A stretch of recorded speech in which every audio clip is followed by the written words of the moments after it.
Ngày gia đình ha ha mở concert tại Đồng Ruộng không còn xa. Anh cả Jun Phạm Song ca cùng chị Thông ca khúc Những Ngày Trời Bao La. Chị Thông đã thuộc bài rồi nha. Let's go.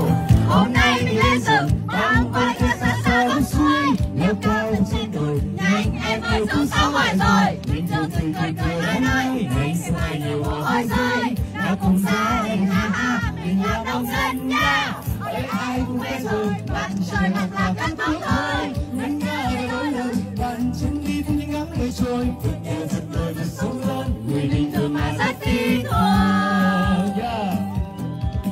Nào mình cùng hát, mình cùng ở, cùng làm với những nông dân, cùng vui cùng sống, chung hơi thở từ miền xa đến nơi gần. Ở xe được thấy bình thường mà lại rất phi thường.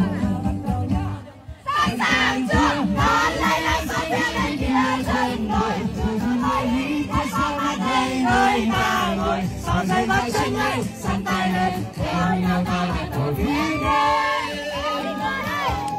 Người kia em bao nhiêu thân quen ở ngay nơi nào, trở thành dòng đơn mà vô vàn yêu quý giá. Từ giờ đây để ta bình yên cùng nhau sống những ngày trời bao la. Và ta sẽ thấy người dân Việt Nam ở một hướng bình thường mà rất phi thường.